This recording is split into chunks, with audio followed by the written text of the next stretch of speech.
اور مسکرا کر میرے سر پر ہاتھ رکھا۔ ان کا لمس بہت نرم تھا، مگر میرے جسم میں ایک سنسنی سی دوڑ گئی، جیسے کسی خطرے کی گھنٹی بجی ہو۔ انہوں نے اٹھ کر میز سے دودھ کا گلاس اٹھایا اور میری طرف بڑھایا۔ میں نے کانپتے ہاتھوں سے گلاس تھام لیا اور ایک گھونٹ بھرا تاکہ میرا خشک حلق تر ہو سکے۔ کمرے کی روشنی میں مدھم تھی اور فانوس کی زرد روشنی ماحول کو مزید پراسرار بنا رہی تھی۔ شعیب نے کہا کہ وہ لباس تبدیل کر لیں تاکہ وہ بھی آرام کر سکے اور میں بھی اس بھاری زیورات سے نجات حاصل کر کے سکون کا سانس لے سکوں۔ میں نے اس بات میں سر ہلایا اور وہ اٹھ کر ڈریسنگ روم کی طرف جانے کے بجائے وہیں کمرے کے ایک کونے میں کھڑے ہو گئے اور اپنی شیروانی کے بٹن کھولنے لگے۔ میں شرم سے نظریں چرانے لگی، مگر پھر بھی میری کن اکھیوں نے انہیں دیکھا۔ جب انہوں نے اپنی شیروانی اتار کر کرسی پر رکھی، پھر اپنی قمیض کے بٹن کھول کر اسے اپنے جسم سے الگ کیا، تو ان کی پشت میری طرف تھی۔ کمرے میں لگے بڑے آئینے کا رخ میری طرف تھا اور اس آئینے میں مجھے ان کی ننگی پیٹھ کا عکس صاف دکھائی دے رہا تھا۔ اور اسی لمحے میری زندگی میں ایک ایسا بھونچال آیا جس نے میرے ہوش و حواس چھین لیے۔ جیسے ہی ان کی قمیض اتری، میری نظر ان کی کمر کے دائیں جانب کندھے کے بالکل نیچے موجود ایک پرانے اور گہرے زخم کے نشان پر پڑی۔ وہ نشان کوئی معمولی نشان نہیں تھا، بلکہ وہ ایک جلی ہوئی کھال اور گہرے کٹ کا ایک عجیب و غریب امتزاج تھا، جیسے کسی نے دھکتی ہوئی سلاخ سے داغا ہو یا کسی بہت تیز دھار آلے سے وار کیا گیا ہو۔ اس نشان کی شکل ایک خاص قسم کے سانپ کی طرح بل کھاتی ہوئی تھی، جسے دیکھ کر میرے دماغ میں ایک دھماکہ ہوا اور میرا ماضی جو اب تک سویا ہوا تھا پوری وحشت کے ساتھ جاگ اٹھا۔ یہ وہی نشان تھا، یہ وہی منحوس اور بھیانک داغ تھا جسے میں نے اپنی زندگی کی سب سے کالی رات کو دیکھا تھا۔ میرا جسم پتھر کا ہو گیا، میرے ہاتھ سے دودھ کا گلاس چھوٹ کر زمین پر گر گیا، جس کی کرچیوں کی آواز نے کمرے کے سکوت کو توڑ دیا، مگر مجھے اس آواز کی کوئی پرواہ نہیں تھی۔ میری آنکھیں پھٹی کی پھٹی رہ گئیں اور میں سانس لینا بھول گئی۔ میرا دماغ مجھے 15 سال پیچھے لے گیا، جب میں صرف 10 سال کی تھی اور ہم ایک چھوٹے سے خوشحال شہر میں رہتے تھے۔ میرے والد ایک بہت ہی نیک اور ایماندار سرکاری افسر تھے اور ہم سب بہت خوش تھے، مگر وہ رات مجھے کبھی نہیں بھولتی جب طوفانی بارش ہو رہی تھی اور بادل زور زور سے گرج رہے تھے۔ بجلی کی چمک سے کمرہ بار بار روشن ہو رہا تھا۔ ہم سب لاؤنج میں بیٹھے تھے کہ اچانک گھر کا مرکزی دروازہ زوردار دھماکے سے ٹوٹا اور 4-5 نقاب پوش مسلح افراد اندر داخل ہوئے۔ ان کے ہاتھوں میں بندوقیں اور خنجر تھے اور ان کی آنکھوں میں خون اتر آیا تھا۔ میرے والد نے ہمیں بچانے کے لیے ان کے سامنے دیوار بن کر کھڑے ہونے کی کوشش کی، مگر وہ درندے تھے۔ انہوں نے میرے والد کو مارنا پیٹنا شروع کر دیا۔ میری ماں چیخ رہی تھی اور میں صوفے کے پیچھے چھپی کانپ رہی تھی۔ ان حملہ آوروں میں ایک لڑکا بھی تھا جو شاید عمر میں باقیوں سے چھوٹا تھا، مگر اس کے تیور سب سے زیادہ خطرناک تھے۔ اس نے اپنا چہرہ تو چھپایا ہوا تھا، مگر اس کا جسمانی ساخت اور اس کا انداز مجھے یاد تھا۔ میرے والد نے مزاحمت کی تو اس لڑکے نے آگے بڑھ کر میرے والد کو پکڑ لیا اور اسی کشمکش میں میرے والد کے نے پاس پڑا ہوا ایک تیز دھار نوکیلا ڈیکوریشن پیس اٹھا کر اس لڑکے کی کمر پر دے مارا۔ مجھے یاد ہے کہ بجلی کڑکی تھی اور روشنی کے اس جھماکے میں نے دیکھا تھا کہ اس لڑکے کی قمیض پیچھے سے پھٹ گئی تھی اور اس کی کمر پر بالکل اسی جگہ خون کا فوارہ پھوٹا تھا اور وہ زخم بالکل اسی سانپ کی شکل کا بنا تھا جو آج شعیب کی کمر پر دیکھ رہی تھی۔ اس رات اس لڑکے نے درد سے کراہتے ہوئے پلٹ کر میرے والد کے سینے میں گولی اتار دی تھی اور میں نے اپنی معصوم آنکھوں سے اپنے باپ کو تڑپ تڑپ کر مرتے دیکھا تھا۔ وہ خونی منظر اور وہ زخم کا نشان میرے حافظے میں ایسے نقش ہو گئے تھے جیسے پتھر پر لکیر ہو۔ میں برسوں تک اس نشان کو اپنے خوابوں میں دیکھتی رہی تھی، اور وہی آج وہی نشان، وہی قاتل میرے سامنے میرا شوہر بن کر کھڑا تھا۔ میرا دم گھٹنے لگا اور مجھے لگا کہ میں پاگل ہو جاؤں گی۔ یہ کیسے ممکن ہو سکتا ہے کہ جس شخص نے میرے باپ کو قتل کیا، جس نے میرا بچپن برباد کیا، جس نے میری ماں کو بیوہ کیا، آج وہ میرا سہاگ بنا ہوا ہے۔ شعیب نے گلاس گرنے کی آواز سن کر فوراً مڑ کر پیچھے دیکھا۔ ان کے چہرے پر پریشانی تھی اور وہ تیزی سے میری طرف بڑھے۔ نمرا، کیا ہوا؟ تم ٹھیک تو ہو؟ تمہیں چوٹ تو نہیں لگی؟ انہوں نے میرے قریب آنے کی کوشش کی، مگر میں نے پوری قوت سے انہیں پیچھے دھکیل دیا اور چیخ پڑی کہ خبردار، میرے قریب مت آنا، تم قاتل ہو، تم درندے ہو۔ میرے منہ سے نکلنے والے الفاظ میں اتنا درد اور نفرت تھی کہ شعیب ہکا بکا رہ گئے۔ وہ کچھ سمجھ نہیں پا رہے تھے کہ اچانک مجھے کیا ہو گیا ہے۔ میں بستر سے اٹھ کر پیچھے ہٹی اور دیوار سے جا لگی۔ میرا پورا جسم لرز رہا تھا اور آنکھوں سے آنسوؤں کا سیلاب جاری تھا۔ میں نے انگلی اٹھا کر ان کی طرف اشارہ کیا اور کہا کہ میں تمہیں پہچان گئی ہوں۔ یہ نشان جو تمہاری کمر پر ہے، یہ گواہ ہے تمہارے ظلم کا۔ تم وہی ہو جس نے اس کالی رات میرے بابا کو مارا تھا۔ تم نے میرے سامنے ان کے سینے میں گولی ماری تھی۔ میں نے دیکھا تھا، میں نے دیکھا تھا اس زخم کو جب بابا نے تمہیں مارا تھا۔ شعیب کے چہرے کا رنگ فک ہو گیا، وہ ساکت کھڑے رہ گئے اور ان کی آنکھوں میں ایک عجیب سی کیفیت تھی جسے میں اس وقت سمجھنے سے قاصر تھی۔ میں مسلسل بولے جا رہی تھی اور ماضی کے ورق الٹ رہی تھی۔ میں نے کہا کہ تم نے دھوکے سے مجھ سے شادی کی ہے، تم میرے تایا کو بیوقوف بنا کر میری زندگی میں آئے ہو تاکہ جو کسر اس رات رہ گئی تھی اسے آج پورا کر سکو۔ تم مجھے بھی مارنے آئے ہو نا؟ بتاؤ مجھے، کیوں کیا تم نے ایسا؟ میرے بابا نے تمہارا کیا بگاڑا تھا؟ تم نے میرا ہنستا بستا گھر اجاڑ دیا اور اب تم میری عزت کے محافظ بن کر آئے ہو۔ میں تھوکتی ہوں تمہارے اس روپ پر، میں نفرت کرتی ہوں تم سے۔ میری آواز چیخوں میں بدل گئی تھی اور مجھے اپنی سانسیں اکھڑتی ہوئی محسوس ہو رہی تھی۔ شعیب نے ہاتھ اٹھا کر مجھے خاموش کرانے کی کوشش کی اور کہا کہ نمرا، میری بات سنو، خدا کے لیے پرسکون ہو جاؤ، تم غلط سمجھ رہی ہو۔ مگر میں سننے کے لیے تیار نہیں تھی۔ میرا غصہ اور نفرت اس قدر شدید تھی کہ مجھے ان کے چہرے کی معصومیت بھی اب مکاری لگ رہی تھی۔ مجھے ان کی آنکھوں میں وہی درندگی نظر آ رہی تھی جو 15 سال پہلے اس نقاب پوش کی آنکھوں میں تھی۔ میں نے ادھر ادھر دیکھا تاکہ کوئی چیز اٹھا کر اپنی حفاظت کر سکوں۔ میز پر پڑا ہوا شیشے کا جگ میں نے اٹھا لیا اور انہیں دھمکی دی کہ اگر وہ میرے قریب آئے تو میں انہیں جان سے مار دوں گی یا خود کو ختم کر لوں گی۔ شعیب وہیں رک گئے اور انہوں نے اپنی قمیض دوبارہ پہننے کی کوشش نہیں کی۔ وہ ننگے بدن میرے سامنے کھڑے تھے اور وہ زخم کا نشان ابھی بھی میری آنکھوں میں چبھ رہا تھا۔ انہوں نے بہت دھیمے لہجے میں کہا کہ نمرا، میں جانتا ہوں کہ یہ نشان تمہارے ماضی کی یاد دلا رہا ہے، اور میں یہ بھی جانتا ہوں کہ تم کس رات کا ذکر کر رہی ہو۔ ان کے اس اعتراف نے میرے پیروں تلے سے زمین نکال دی۔ اس کا مطلب تھا کہ میرا شک صحیح تھا، وہ وہاں موجود تھے۔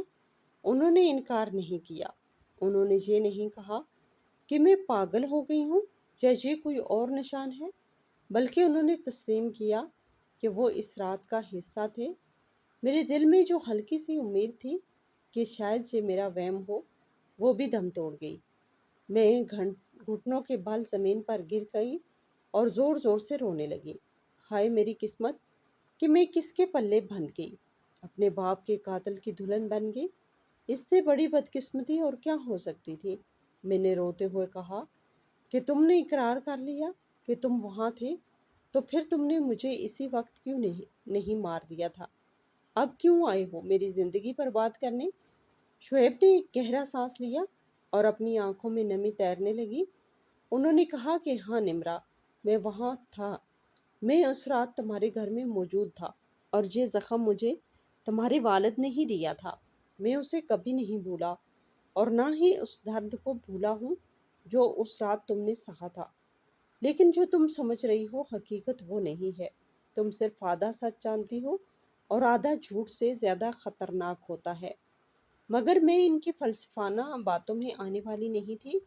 میرے لیے حقیقت صرف وہ تھی جو میں نے اپنی آنکھوں سے دیکھی تھی، اور وہ یہ تھی کہ یہ شخص اس گروہ کا حصہ تھا جو میرے گھر میں ڈکیتی اور قتل کی نیت سے آیا تھا۔ میں نے کانوں پر ہاتھ رکھ لیے اور چیخ کر کہا کہ مجھے کوئی کہانی نہیں سننی۔ تم جھوٹے ہو، مکار ہو۔ مجھے ابھی اسی وقت طلاق چاہیے۔ میں تمہارے ساتھ ایک لمحہ بھی نہیں رہ سکتی۔ مجھے اپنے گھر جانا ہے۔ شعیب نے آگے بڑھ کر مجھے سنبھالنے کی کوشش کی کیونکہ میری حالت غیر ہو رہی تھی اور مجھے غشی کے دورے پڑ رہے تھے، مگر میں نے انہیں خود کو چھونے نہیں دیا۔ میں نے کہا کہ تمہارے ہاتھ خون سے رنگے ہیں، تم ناپاک ہو، دور رہو مجھ سے۔ کمرے کا ماحول انتہائی کشیدہ ہو چکا تھا۔ باہر شاید سب سو رہے تھے، ورنہ میری چیخیں سن کر کوئی نہ کوئی ضرور آ جاتا۔ شعیب نے دیکھا کہ میں کسی بھی بات کو سننے یا سمجھنے کی حالت میں نہیں ہوں، تو وہ پیچھے ہٹ کر دروازے کے پاس کھڑے ہو گئے اور کہا کہ ٹھیک ہے، میں تمہارے قریب نہیں آؤں گا، لیکن تمہیں میری پوری بات سننی ہوگی، چاہے تم یقین کرو یا نہ کرو۔ یہ میرا حق ہے کہ میں اپنی صفائی پیش کروں، اور یہ تمہارا حق ہے کہ تم جانو کہ اس رات اصل میں کیا ہوا تھا۔ میں نے نفرت سے منہ پھیر لیا اور کہا کہ میں قاتلوں کی صفائی نہیں سنتی، عدالتیں سنتی ہوں گی، مگر میں وہ بیٹی ہوں جس نے اپنے باپ کا خون بہتے دیکھا ہے، اور وہ خون تمہاری گردن پر ہے۔ تم نے مجھے دھوکہ دیا ہے، میرے تایا جان سے جھوٹ بولا ہے کہ تم شریف آدمی ہو، تم تو مجرم ہو۔ شعیب کی آنکھوں میں ایک عجیب سا کرب تھا، جیسے وہ کسی بہت بڑے بوجھ تلے دبے ہوئے ہوں۔ انہوں نے کہا کہ میں نے شادی اس لیے نہیں کی کہ میں تمہیں مزید دکھ دوں، بلکہ میں تو اس لیے آیا ہوں کہ شاید میں تمہارے زخموں پر مرہم رکھ سکوں، شاید میں اس گناہ کا کفارہ ادا کر سکوں جو میرے خاندان کے ہاتھوں ہوا ہے۔ ان کے منہ سے خاندان کا لفظ سن کر میں چونکی۔ اس کا مطلب تھا کہ وہ اکیلے نہیں تھے، بلکہ ان کا پورا خاندان ہی جرائم پیشہ تھا۔ میرا خوف مزید بڑھ گیا کہ میں کن لوگوں کے درمیان پھنس گئی ہوں۔ کیا تایا جان نے تحقیق نہیں کی تھی، یا یہ لوگ اتنے شاطر ہیں کہ انہوں نے سب کو بیوقوف بنا دیا؟ میں نے سوچا کہ مجھے یہاں سے بھاگنا ہوگا، ورنہ یہ لوگ مجھے بھی مار دیں گے۔ میں نے نظریں اٹھا کر دروازے کی طرف دیکھا جہاں شعیب کھڑے تھے۔ راستہ بند تھا اور کھڑکی دوسری منزل پر تھی جہاں سے کودنا ممکن نہیں تھا۔ میں بری طرح پھنس چکی تھی۔ شعیب نے میری بے بسی کو محسوس کر لیا اور کہا کہ نمرا، تمہیں مجھ سے ڈرنے کی ضرورت نہیں ہے۔ میں قسم کھاتا ہوں کہ میں اپنی جان دے دوں گا، مگر تمہیں آنچ نہیں آنے دوں گا۔ اگر تم چاہتی ہو کہ میں ابھی اسی کمرے سے باہر چلا جاتا ہوں تاکہ تمہیں یقین ہو جائے کہ میں تمہیں کوئی نقصان نہیں پہنچانا چاہتا۔ یہ کہہ کر انہوں نے اپنی قمیض اٹھائی اور اسے پہنے بغیر ہی کندھے پر ڈال لیا۔ ان کا وہ زخم دوبارہ میری نظروں کے سامنے آیا اور پھر مجھے پھر سے متلی ہونے لگی۔ انہوں نے دروازہ کھولا اور پلٹ کر مجھے دیکھا۔ ان کی نظروں میں التجا تھی کہ میں ایک بار ان کی بات سن لوں، مگر میں پتھر بنی بیٹھی تھی۔ وہ کمرے سے باہر نکل گئے اور دروازہ بند کر دیا۔ ان کے جاتے ہی میں نے دوڑ کر دروازے کو اندر سے کنڈی لگا دی اور وہیں دروازے کے ساتھ لگ کر پھوٹ پھوٹ کر رونے لگی۔ مجھے سمجھ نہیں آ رہا تھا کہ میں کیا کروں، کس کو بلاؤں، تایا جان کو فون کروں یا پولیس کو بلاؤں، مگر میرے پاس فون نہیں تھا۔ وہ شاید شعیب کے پاس یا کہیں اور رہ گیا تھا۔ میں اس کمرے میں قید ہو کر رہ گئی تھی۔ ساری رات میں نے جاگ کر گزاری، ہر آہٹ پر میرا دل اچھل کر حلق میں آ جاتا۔ مجھے لگ رہا تھا کہ وہ ابھی دروازہ توڑ کر اندر آئیں گے اور مجھے ختم کر دیں گے۔ صبح کی روشنی پھیلنے تک میں نیم پاگل ہو چکی تھی۔ میری آنکھیں سوجی ہوئی تھی اور میرا جسم تھکن سے چور تھا، مگر دماغ مسلسل اسی ایک نقطے پر اٹکا ہوا تھا کہ میرا شوہر میرا مجرم ہے اور مجھے اس سے انتقام لینا ہے یا اپنی جان بچانی ہے۔ یہ رات میری زندگی کی سب سے طویل اور اذیت ناک رات تھی، جس نے میرے حال اور مستقبل کو تاریک کر دیا تھا اور مجھے ایک ایسے دوراہے پر لا کھڑا کیا تھا جہاں ایک طرف تباہی تھی اور دوسری طرف ایک ایسا راز تھا جس کی گہرائی کا مجھے ابھی اندازہ نہیں تھا۔ رات کی سیاہی آہستہ آہستہ دم توڑ رہی تھی اور صبح کاذب کی دھندلی روشنی روشن دانوں کے راستے کمرے میں جھانکنے کی کوشش کر رہی تھی، مگر میرے دل کے نہا خانوں میں جو اندھیرا چھایا ہوا تھا وہ کسی بھی سورج کی کرن سے ختم ہونے والا نہیں تھا۔ میں ساری رات دروازے کی لکڑی کے ساتھ اپنی کمر ٹکائے فرش پر بیٹھی رہی تھی اور میری سرخ اور سوجی ہوئی آنکھیں دروازے کی اس لوہے کی کنڈی پر جمی ہوئی تھی جو اس وقت میرے اور میری موت کے درمیان واحد رکاوٹ تھی۔ میرے جسم کا جوڑ جوڑ دکھ رہا تھا اور سردی کی شدت سے میرے دانت بج رہے تھے، مگر مجھے نہ تو سردی کا احساس تھا اور نہ ہی جسمانی تکلیف کا، کیونکہ میرے دماغ میں جو طوفان برپا تھا اس نے میرے باقی تمام حواس کو مفلوج کر کے رکھ دیا تھا۔ یہ میری زندگی کی وہ صبح تھی جس کا انتظار میں نے کبھی نہیں کیا تھا۔ یہ وہ صبح تھی جو امید کی کرن کی بجائے مایوسی اور دہشت کا پیغام لے کر آئی تھی۔ میں نے اپنے ہی گھر میں اور اپنے ہی کمرے میں خود کو ایک مجرم کی طرح قیدی بنا لیا تھا، اور باہر میرا شور، یا اگر میں سچ کہوں تو میرے باپ کا قاتل آزاد گھوم رہا تھا، اور مجھے اپنی بے بسی اور بے کسی پر رہ رہ کر غصہ آ رہا تھا اور اپنی قسمت پر ماتم کرنے کا دل چاہ رہا تھا کہ میں نے تایا جان کی پسند اور ان کے فیصلے پر کیوں آنکھ بند کر کے اور سر جھکا کے بھروسہ کیا۔ میں نے کیوں سوال نہیں اٹھایا اور کیوں تحقیق نہیں کی کہ یہ لوگ کون ہیں، کہاں سے آئے ہیں اور ان کا پس منظر کیا ہے۔ میرے ذہن کے پردے پر بار بار وہی خونی منظر کسی فلم کی طرح چل رہا تھا، جب میرے بابا میرے سامنے تڑپ رہے تھے اور شعیب کی کمر پر موجودہ وہ سانپ کی شکل کا نشان میری آنکھوں میں کانٹے کی طرح چبھ رہا تھا۔ جیسے ہی صبح کا اجالا مکمل طور پر پھیلا اور پرندوں کی چہچہاہٹ شروع ہوئی تو باہر سے بھاری قدموں کی آہٹ سنائی دی۔ میرا دل زور سے دھڑکا اور حلق میں اٹک گیا۔ میں نے اپنی سانس روک لی کہ اب کیا ہوگا۔ کیا وہ زبردستی دروازہ توڑ کر اندر آئیں گے یا کوئی خطرناک چال چلیں گے؟ دروازے پر بہت ہلکی اور دھیمی سی دستک ہوئی اور اس کے بعد شہیب کی آواز آئی جو بہت تھکی ہوئی اور لرزتی ہوئی محسوس ہو رہی تھی۔ انہوں نے کہا کہ نمرا، دروازہ کھولو، مجھے معلوم ہے کہ تم جاگ رہی ہو اور تم نے ساری رات اسی طرح فرش پر بیٹھ کر گزاری ہے۔ میں تمہارے لیے ناشتہ لایا ہوں اور مجھے تم سے بہت ضروری بات کرنی ہے۔ میں نے نفرت سے اپنے ہونٹ بھینچ لیے اور کوئی جواب نہیں دیا۔ میں ایک قاتل کے ہاتھ کا نوالا کیسے کھا سکتی تھی اور اس کی زبان سے نکلا ہوا کوئی بھی لفظ کیسے سن سکتی تھی؟ دستک دوبارہ ہوئی اور اس بار آواز میں تھوڑی سختی اور بہت زیادہ بے چینی تھی۔ نمرا، ضد مت کرو، تم نے رات سے کچھ نہیں کھایا ہے، طبیعت خراب ہو جائے گی اور اس طرح بھاگنے کا یا چھپنے کا کوئی راستہ نہیں ہے اور نہ ہی کوئی فائدہ ہے۔ بہتر یہی ہے کہ ہم دونوں آمنے سامنے بیٹھ کر بات کریں اور اس مسئلے کو حل کریں۔ میں جانتا ہوں کہ تم مجھ سے شدید نفرت کرتی ہو اور تمہارا یہ نفرت کرنا اور غصہ ہونا بالکل جائز بھی ہے، مگر انصاف اور انسانیت کا تقاضا یہ ہے کہ ملزم کو اپنی صفائی پیش کرنے کا ایک موقع ضرور دیا جائے، چاہے بعد میں تم اسے سولی پر ہی کیوں نہ چڑھا دو۔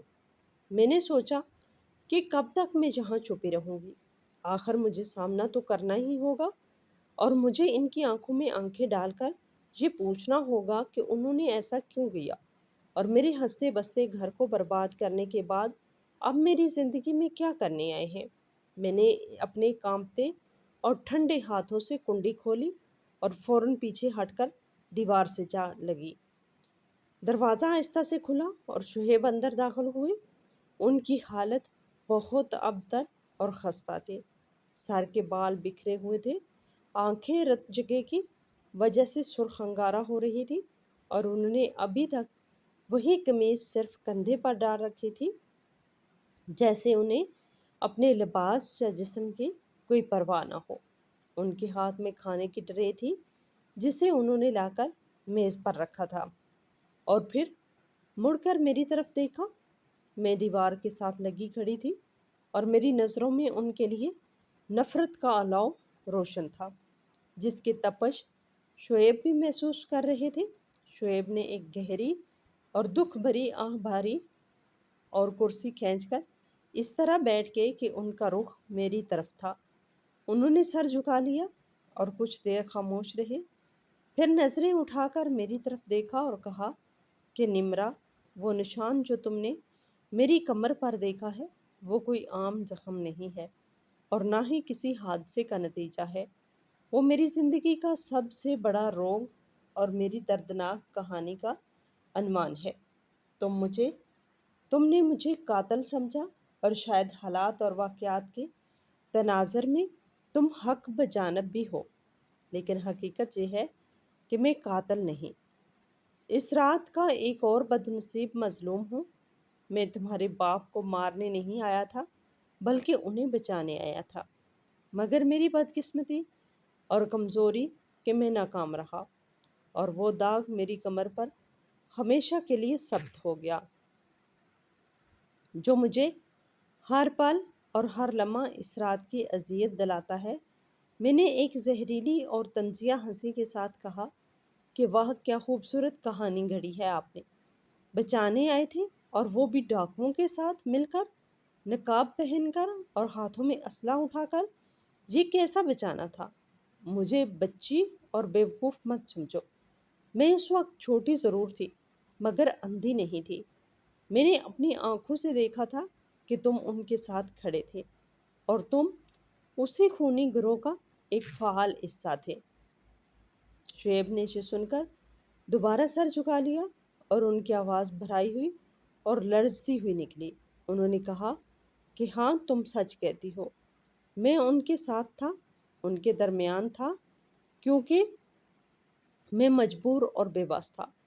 وہ گروہ کسی عام مجرم یا گلی محلے کے بدماش کا نہیں تھا، بلکہ اس کا سرغنہ اور لیڈر کوئی اور نہیں بلکہ اپنا سگا باپ تھا۔ یہ سن کر مجھے لگا جیسے میرے سر پر کسی نے وزنی ہتھوڑا مارا ہو، اور زمین میرے پیروں کے نیچے سے سرک گئی ہو۔ ان کا باپ، وہ درندہ صفت انسان جس نے میرے معصوم باپ کے سینے میں گولی ماری تھی، وہ شعیب کا باپ تھا۔ نفرت کی ایک نئی اور شدید لہر میرے اندر اٹھی، اور مجھے لگا کہ میرا دم گھٹ جائے گا۔ شعیب نے میری آنکھوں میں وحشت اور نفرت کے سائے دیکھے تو جلدی سے بولے، خدا کے لیے میری پوری بات سنو، اور پھر جو فیصلہ کرنا ہو کر لینا۔ میں اس وقت صرف 16 سال کا ایک نوجوان تھا، اور میں اپنی ماں کے ساتھ ایک الگ گھر میں رہتا تھا۔ ہمارا باپ ہمیں بہت پہلے چھوڑ چکا تھا، اور وہ جرائم کی کالی دنیا کا بے تاج بادشاہ تھا۔ وہ چاہتا تھا کہ میں بھی اس کے نقش قدم پر چلوں اور اس کی اس کالی سلطنت کا وارث بنوں، مگر میری ماں ایک نیک اور پاکیزہ عورت تھی۔ اس نے ہمیشہ مجھے نیکی اور شرافت کا درس دیا تھا۔ اس رات وہ شخص زبردستی اور بندوق کے زور پر مجھے میرے اسکول سے اٹھا کر لایا تھا۔ وہ مجھے اپنے جیسا مرد بنانا چاہتا تھا، اور اس کے نزدیک مرد بننے کا مطلب قتل و غارت گری اور دوسروں پر ظلم کرنا تھا۔ میں روتا رہا۔ میں نے اس کے پاؤں پکڑے اور منتیں کی کہ مجھے جانے دو، میں یہ سب نہیں کر سکتا، میرا ضمیر مجھے اجازت نہیں دیتا۔ مگر اس ظالم نے میرے سر پر پنی بھری ہوئی بندوق رکھ دی اور کہا کہ اگر آج تم میرے ساتھ نہیں چلے تو میں تمہاری ماں کو ابھی اور اسی وقت گولی مار دوں گا۔ میں اپنی ماں کی زندگی بچانے کی خاطر اور اپنی ممتا کی حفاظت کے لیے اس کے ساتھ گاڑی میں بیٹھ گیا۔ میرا پورا جسم خوف سے کانپ رہا تھا، اور میں دل ہی دل میں اپنے رب سے دعا کر رہا تھا کہ کوئی معجزہ ہو جائے اور میں اس دلدل سے نکل جاؤں۔ ہم تیز بارش اور طوفان میں سفر کرتے ہوئے تمہارے گھر کے باہر رکے۔ بارش زور و شور سے ہو رہی تھی، اور میرے باپ نے مجھے زبردستی ایک کالا نقاب پہنایا اور میرے کانپتے ہوئے ہاتھوں میں ایک خالی پستول تھما دیا جس میں ایک بھی گولی نہیں تھی۔ یہ بات صرف میں جانتا تھا اور وہ نہیں جانتا تھا کہ میں جانتا ہوں۔ وہ صرف مجھے آزمانا چاہتا تھا کہ میں کتنا حوصلہ رکھتا ہوں اور کیا میں کسی پر گولی چلا سکتا ہوں یا نہیں۔ جب ہم دروازہ توڑ کر تمہارے گھر میں داخل ہوئے تو میرا ضمیر مجھے بری طرح ملامت کر رہا تھا۔ میں چاہتا تھا کہ چیخ کر سب کو خبردار کر دوں اور کہوں کہ بھاگ جاؤ، مگر میرے باپ کے مسلح ساتھیوں نے مجھے چاروں طرف سے گھیر رکھا تھا اور مجھے ہلنے کی بھی اجازت نہیں تھی۔ جب تمہارے والد نے اپنی فیملی کو بچانے کے لیے مزاحمت کی اور ان سے الجھ پڑے تو میرے باپ کو شدید غصہ آ گیا۔ وہ درندہ صفت انسان انہیں جان سے مارنے ہی والا تھا کہ میں اپنی جان کی پرواہ کیے بغیر بیچ میں آ گیا۔ میں نے اپنے باپ کا ہاتھ پکڑنے کی کوشش کی تاکہ وہ گولی نہ چلا سکے، مگر وہ مجھ سے بہت زیادہ طاقتور تھا۔ اس نے مجھے زور سے دھکا دیا اور میں لڑکھڑا گیا۔ اسی دوران تمہارے والد نے سمجھا کہ میں ان پر حملہ کرنے والا ہوں یا ان کے بچوں کو نقصان پہنچانے والا ہوں۔ انہوں نے اپنے اور اپنے بچوں کے دفاع میں پاس پڑا ہوا ایک بھاری اور نوکیلا دھاتی ڈیکوریشن پیس اٹھایا اور پوری قوت سے میری کمر پر دے مارا۔ وہ ضرب اتنی شدید اور کاری تھی کہ مجھے لگا میری ریڑھ کی ہڈی ٹوٹ گئی ہے اور میری کھال ادھڑ گئی ہے۔ میں درد کی شدت سے بلبلا اٹھا اور زمین پر گر گیا، مگر میں نے پلٹ کر وار نہیں کیا۔ میں چاہتا تو گولی چلانے کا ڈرامہ کر سکتا تھا یا اگر میرے پاس بھری ہوئی بندوق ہوتی تو چلا بھی سکتا تھا، مگر میں نے وہ زخم اور وہ درد خاموشی سے سہا کیونکہ میں جانتا تھا کہ وہ حق پر ہیں اور ہم باطل پر ہیں۔ میں جانتا تھا کہ وہ ایک باپ ہیں جو اپنے بچوں کی حفاظت کر رہے ہیں، لیکن میرے باپ نے جب اپنے سگے بیٹے کو زخمی ہوتے ہوئے اور خون میں لت پت دیکھا تو اس کا وحشیانہ خون کھول اٹھا۔ اس نے بنا کچھ سوچے سمجھے اور بغیر کسی انتباہ کے سیدھی گولی چلا دی اور تمہارے والد وہیں سامنے میرے سامنے ڈھیر ہو گئے۔ میرے زخمی حالت میں زمین پر پڑا چیختا رہا کہ انہیں بابا مت مارے، خدا کے لیے مت مارے، مگر تب تک بہت دیر ہو چکی تھی۔ وہ گولی تمہارے والد کے سینے میں نہیں بلکہ میرے ضمیر اور میری روح میں لگی تھی۔ ہم وہاں سے بھاگ نکلے۔ میرا باپ مجھے کالر سے پکڑ کر گھسیٹتا ہوا لے گیا کیونکہ میں درد کی وجہ سے چلنے کے قابل نہیں تھا۔ گاڑی میں بیٹھ کر جب ہم واپس جا رہے تھے تو میں نے اپنے باپ کے منہ پر تھوک دیا تھا اور روتے ہوئے کہا تھا کہ آج کے بعد میرا تم سے کوئی رشتہ، کوئی تعلق نہیں۔ تم میرے باپ نہیں بلکہ ایک قصاب اور قاتل ہو۔ میں تم سے نفرت کرتا ہوں۔ اس نے غصے میں آ کر چلتی گاڑی کا دروازہ کھولا اور مجھے دھکا دے دیا۔ میں وہیں سڑک کنارے کیچڑ، بارش اور اپنے ہی بہتے ہوئے خون میں لت پت پڑا تھا۔ وہ رات میں نے کسی اسپتال کے آرام دہ بستر کی بجائے ایک ویران مسجد کی ٹھنڈی سیڑھیوں پر ایڑیاں رگڑتے ہوئے اور درد سے کہراتے ہوئے گزاری تھی، کیونکہ میں ڈرتا تھا کہ اگر میں اسپتال گیا تو یہ کیس پولیس کا بن جائے گا اور پولیس میرے باپ تک پہنچ جائے گی، جس کے نتیجے میں میری ماں بھی ماری جائے گی۔ اس زخم کا علاج میں نے خود نیم حکیمی ٹوٹکوں سے کیا، مگر میری روح کا زخم کبھی نہیں بھرا۔ یہ کہانی سناتے ہوئے شعیب کی آنکھوں سے مسلسل آنسو بہہ رہے تھے اور ان کا چہرہ شدت جذبات سے تمتما رہا تھا۔ ان کی آواز میں اتنا درد اور سچائی تھی کہ پتھر دل بھی پگھل جائے۔ میں سن ہو کر اور دم سادے یہ سب سن رہی تھی۔ میرے دل میں موجود یقین کی مضبوط دیوار میں دراڑیں پڑ چکی تھیں۔ اگر وہ سچ کہہ رہے تھے تو اس کا مطلب تھا کہ وہ بھی اتنے ہی بڑے شکار اور مظلوم تھے جتنی کہ میں تھی، بلکہ شاید مجھ سے زیادہ، کیونکہ میں تو صرف باپ کھویا تھا۔ انہوں نے تو باپ ہوتے ہوئے بھی یتیمی اور ذلت سہی تھی، مگر میرا دماغ اب بھی پوری طرح ماننے کو تیار نہیں تھا، کیونکہ شک انسان کی فطرت میں شامل ہوتا ہے۔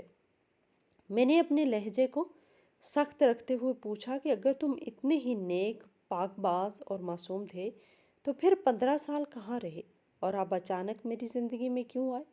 کیا یہ بھی تمہارے باپ کا کوئی نیا منصوبہ ہے یا تم میری جائیداد پر قبضہ کرنا چاہتے ہو؟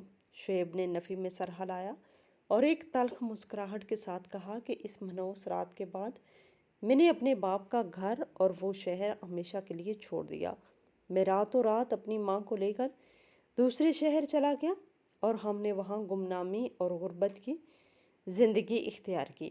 میں نے سخت محنت مزدوری کی، پتھر توڑے، بوجھ اٹھایا اور ساتھ ساتھ اپنی تعلیم بھی جاری رکھی۔ میں نے خود کو اس قابل بنایا کہ میں حلال کی کمائی کھا سکوں اور اپنے باپ کی حرام دولت کا ایک پیسہ بھی مجھ پر یا میری ماں پر خرچ نہ ہو۔ میرا باپ چند سال بعد پولیس کے ساتھ ایک مقابلے میں عبرت ناک موت مارا گیا اور اس کی ساری کالی کمائی حکومت نے ضبط کر لی۔ لیکن ایک بوجھ میرے دل پر ہمیشہ پہاڑ کی طرح رہا اور وہ تمہارے یتیم ہونے اور تمہاری ماں کا بیوہ ہونے کا بوجھ تھا۔ میں نے اس رات مسجد کی سیڑھیوں پر اللہ سے قسم کھائی تھی کہ جس گھر کو میرے باپ نے اجاڑا ہے میں اسے دوبارہ بساؤں گا اور اس خاندان کی خدمت کروں گا اور دور سے اور چھپ کر تمہارے حالات پر نظر رکھتا تھا۔ مجھے معلوم تھا کہ تمہارے تایا جان تمہاری کفالت کر رہے ہیں، مگر مالی طور پر وہ کمزور تھے اور تمہاری ضروریات پوری کرنا ان کے لیے مشکل تھا۔ میں نے کئی بار خفیہ طور پر ان کی مدد بھی کی، کبھی کسی فلاحی ادارے کے نام پر بچوں کی فیس بھجوائی اور کبھی کسی انجان ہمدرد کے روپ میں راشن اور پیسے بھجوائے۔ جب تم شادی کی عمر کو پہنچی تو مجھے ڈر تھا کہ کہیں تم کسی ایسے شخص کے پلے نہ پڑ جاؤ جو تمہاری قدر نہ کرے یا تمہیں وہ سکھ اور خوشیاں نہ دے سکے جس کی تم حقدار ہو۔ میں جانتا تھا کہ میں ایک مجرم کا بیٹا ہوں اور شاید تمہاری جوتی کے برابر بھی نہیں ہوں، مگر میری نیت صاف اور ارادے نیک تھے۔ میں چاہتا تھا کہ اپنی پوری زندگی تمہاری خدمت اور اطاعت میں گزار دوں اور تمہارے دکھوں کا مداوع کر سکوں۔ اسی لیے میں نے ایک واسطے سے تمہارے تایا جان کو رشتے کا پیغام بھیجا۔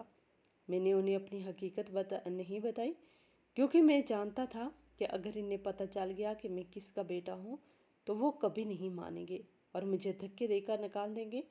میں نے صرف انہیں اپنی موجودہ حیثیت، میرا کاروبار اور اپنی شرافت دکھائی اور انہوں نے ہر طرح سے تحقیق کرنے کے بعد ہاں کر دی۔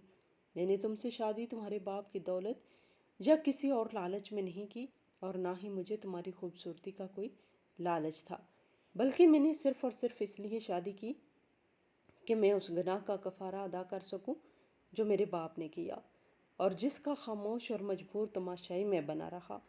یہ زخم جو تم میری کمر پر دیکھ رہی ہو یہ میرے مجرم ہونے کا ثبوت نہیں ہے نمرا، یہ میری بے گناہی اور میری سزا کی سند ہے جو میں پچھلے 15 سالوں سے اپنے جسم اور روح پر بھگت رہا ہوں۔ میں ہر روز آئینے میں اس زخم کو دیکھتا ہوں اور خود سے عہد کرتا ہوں کہ میں تمہیں اتنی خوشیاں اور پیار دوں گا کہ تم اس کالی رات کی تلخی اور درد کو بھول جاؤ گی۔ یہ کہتے ہوئے شعیب اپنی کرسی سے اٹھ کھڑے ہوئے اور دھیرے دھیرے میری طرف بڑھے۔ میں اب پیچھے نہیں ہٹی کیونکہ ان کی آنکھوں میں جو سچائی اور درد اور پچھتاوا تھا اسے جھٹلانا اب میرے بس میں نہیں تھا۔ میرا دل گواہی دے رہا تھا کہ یہ شخص جھوٹ نہیں بول سکتا۔ وہ میرے بالکل قریب آئے اور گھٹنوں کے بل میرے پیروں میں بیٹھ گئے۔ ایک ایسا شخص جو شہر کا مانا ہوا تاجر تھا، جو وقار اور دولت کا مالک تھا، وہ اس وقت میرے سامنے ایک مجرم کی طرح سر جھکائے اور ہاتھ جوڑے بیٹھا تھا۔ انہوں نے لرزتی ہوئی آواز میں کہا کہ نمرا، اب فیصلہ تمہارے ہاتھ میں ہے۔ تم چاہو تو مجھے ابھی پولیس کے حوالے کر دو، میں اپنے جرم کا اقرار کر لوں گا اور جیل جانے کے لیے تیار ہوں۔ تم چاہو تو مجھ سے طلاق لے لو، میں تمہیں ایک آزاد لمحے میں آزاد کر دوں گا اور تمہاری زندگی سے ہمیشہ کے لیے چلا جاؤں گا، اور اگر تم چاہو تو میری جان لے لو، میں اف تک نہیں کروں گا۔ بس خدا کے واسطے مجھے ایک بار معاف کر دینا کہ میں اس رات تمہارے باپ کو بچا نہیں سکا۔ شعیب کا سر میرے گھٹنوں پر تھا اور ان کے گرم آنسو میرے پیروں کو بھگو رہے تھے۔ میرے اندر کا غصہ، نفرت اور بدگمانی برف کی طرح پگھل رہی تھی۔ مجھے احساس ہوا کہ یہ شخص تو خود ایک زندہ لاش ہے جسے اپنے باپ کے گناہوں نے مار رکھا ہے، اور یہ پچھلے 15 سالوں سے جس عذاب سے گزر رہا ہے وہ میری تکلیف سے کہیں زیادہ ہے۔ یہ قاتل نہیں بلکہ میرا محافظ ہے جس نے گولی کھانے کے بجائے میرے باپ کے ہاتھ سے زخم کھانا قبول کیا تاکہ انہیں بچا سکے۔ مجھے یاد آیا کہ اس رات واقعی اس لڑکے نے چوٹ کھانے کے بعد پلٹ کر وار نہیں کیا تھا، ورنہ جس کے ہاتھ میں پستول ہو وہ ایک ڈیکوریشن پیس کے بدلے جان لے لیتا ہے، مگر اس نے ایسا نہیں کیا تھا۔ اس نے درد سہا اور خاموش رہا۔ یہ اس کی شرافت اور اعلیٰ ظرفی کی سب سے بڑی دلیل تھی۔ میرا دل جذبات سے بھر آیا اور بے اختیار میرا ہاتھ اٹھ کر ان کے سر پر چلا گیا۔ میں نے ان کے بالوں میں انگلیاں پھیری تو وہ چونک گئے اور سر اٹھا کر بھیگی آنکھوں سے مجھے دیکھا۔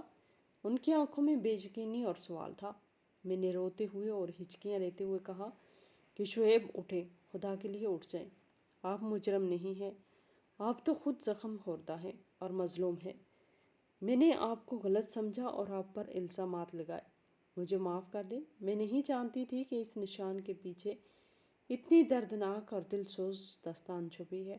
آپ نے وہ کیا جو کوئی بیٹا اپنے ظالم باپ کے ساتھ نہیں کر سکتا۔ آپ نے برائی کے خلاف بغاوت کی اور اس کی سزا پائی۔ میں آپ کو کیسے سزا دے سکتی ہوں؟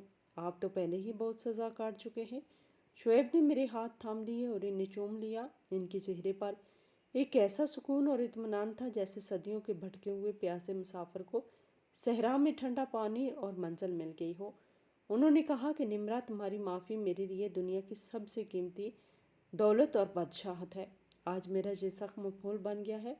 آج مجھے لگا کہ میرا کفارہ قبول ہو گیا ہے اور اللہ نے میری توبہ سن لی ہے۔ انہوں نے اٹھ کر مجھے گلے لگا لیا اور ہم دونوں دیر تک آنسو بہاتے رہے۔ یہ آنسو دکھ کے نہیں بلکہ انکہے درد کے تھے جو آج بہہ گئے تھے، اور اس بوجھ کے اترنے کے تھے جو ہم دونوں نے برسوں اٹھایا تھا۔ کمرے کا ماحول اب یکسر بدل چکا تھا۔ وہ خوفناک اور جان لیوا سناٹا ختم ہو گیا تھا اور اس کی جگہ ایک پرسکون تفہیم اور محبت نے لے لی تھی۔ شعیب نے مجھے بتایا کہ وہ کس طرح میری یاد میں تڑپتے رہے اور کس طرح انہوں نے اپنی زندگی کو تنکا تنکا جوڑ کر سنوارا تاکہ وہ میرے سامنے سرخرو ہو سکے۔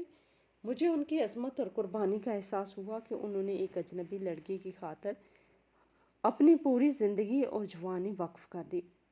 انہوں نے مجھ سے وعدہ کیا کہ وہ مجھے کبھی اس رات کی منحوس پرچھائیں بھی نہیں پڑنے دیں گے، اور میں نے ان کی ننگی پیٹھ پر موجود اس زخم پر اپنا ہاتھ رکھ کر دل کی گہرائیوں سے قسم کھائی کہ میں اس زخم کو کبھی دکھنے نہیں دوں گی، بلکہ اپنی محبت اور خدمت سے اس کا مرہم بنوں گی۔ وہ نشان جو کچھ دیر پہلے تک مجھے ایک ناسور اور دشمن کا وار لگ رہا تھا، اب مجھے ایک تغمہ شجاعت محسوس ہو رہا تھا جو میرے شوہر کی بہادری اور قربانی کی عظیم نشانی تھا۔ مجھے احساس ہوا کہ بعض اوقات جو چیز ہمیں سب سے زیادہ خوفزدہ کرتی ہے، وہ جس سے ہم بھاگتے ہیں، وہی ہماری حفاظت کا ذریعہ ہوتی ہے۔ میرے باپ نے انجانے میں اور غلط فہمی میں جسا زخم دیا تھا، اللہ نے اسی زخم کھانے والے کو میرا محافظ اور شریک حیات بنا دیا تھا۔ یہ قدرت کا عجیب اور حکمت سے بڑا کھیل تھا کہ قاتل کا بیٹا مسیحا بن کر آیا تھا۔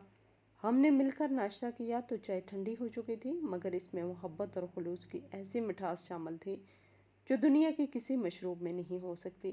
زندگی کے سفر کا یہ آغاز اگرچہ بہت ہی ہولناک، ڈرامائی اور تکلیف دہ تھا، مگر اس کا انجام ایک بہت ہی مضبوط، اٹوٹ اور خوبصورت بندھن پر ہوا تھا۔